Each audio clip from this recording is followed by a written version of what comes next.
Poštovani slušalci, u Crnoj Gori je sve češći i češći slučajevi maltretiranje životinja makazicama, znači za kidanje noktiju.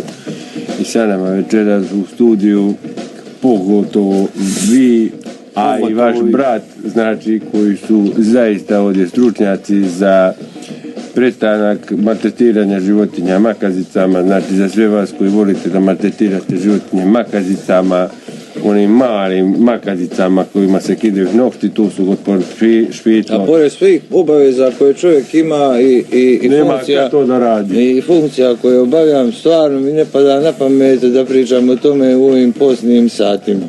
Pa zar nijete pozvani zbog toga? Evo, u vašoj biografiji piše stručni rad na temu nemaltretiranje životinja, naročito kengurove, braće, makazicama i njegovih portala. Evo, ja nudim izvinjenje i 200 eura svakome ko mi kaže da je ovo falsifikat. Evo, od urednika, evo, pročitajte ovdje. Evo, šta je ovdje piše? Ma, to što piše, to mene ne zanima, to ste vi mogli da sastavite neposredno prije. Nisam ja sastavio, to mi je mailom stiglo od urednika koji je normalan čovjek, koji se ne drogira, koji ne pije, ima posao, porodicu.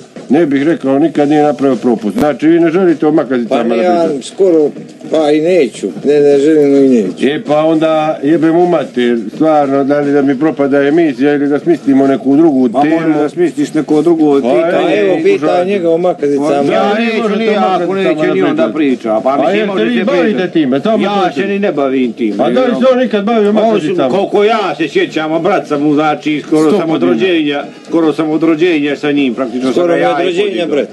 Skoro sam od rođenja, brat, i znam ga, recimo ja sam stariji 2 godine. Da li se bavio? Nikad taj momak je jedan stvarno divan i nikad uzeo makazicu. Ma ne onda uzme makazice, nego ovo što ljudi niti se bavio tim, brate. Ja nikad se makazicu u našu kuću nisu pominjao. A jeste li vi vidjeli da neko maltretira nekoga životinju makazicama? Ma nikad. Nožićem kidam nokte, to si davno mogao primijetiti. Ja imam 4 nožića za kidanje nokte. Aj jebem u mater, pa što da radim, da li mi intervju propada, evo sad da probam da se prevetišem uz mojeg novinarskog umijeća. Imaš razloga možda njemu da ne vjeruješ, ali meni moraš vjerovati. Evo sad ćemo da nešto... Evo bez njega ostao ako nije tako. Evo sad kad si me načerao, pa hoću da bez njega ostao. A nemojte se kunete, evo ovo je živa istina. A ja vjerujem onda me zajeb urednik. Pa zajeb urednik jer ne možeš da govoriš da te moj brat zajeb. Pa nemoj me načeravati da se kunem u njega. Nemam pojma o tim stvarima, ali ako je potrebno pričat ću. Ne morate, sad mene ta tema više me zabolje kurat za nju.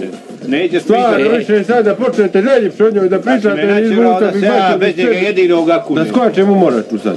Da se nerviram, ne bolje me kurac. I mene boli kurac. Stvarno me boli kurac. I ja ga radit neću. Da Boga mi kako god doćeš, nećemo se ni voliti drugo. Stvarno, jel vi ste vidjeli nekad? Brate, kad me ti doveo više u ovu emisiju, dođi pa me jebi. Jesi li me čuo sad što ti kažem? Ja?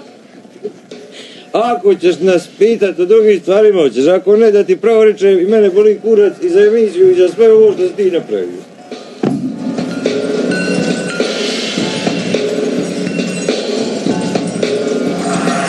Ja vas fino molim da probamo, da me stvarno i mene zabolje kurac sad za emisiju. Da nešto pričamo drugo, ako može, ako ne može, boli me kurac 100 puta.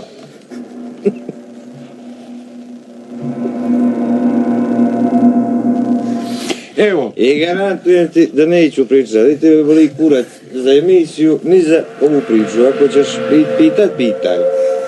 Boli mene kurac, pravo da ti rečem. Jer stvarno se došli tu, piše mi fino sinopsis. Možemo li da pričamo o nečemu drugom? Ja ću sad staviti lijepo kapu i boli me kurac i idem polako iz emisije. Hoćeš i ti Kretaru da te pitam? Ne, no me zabolje kurac.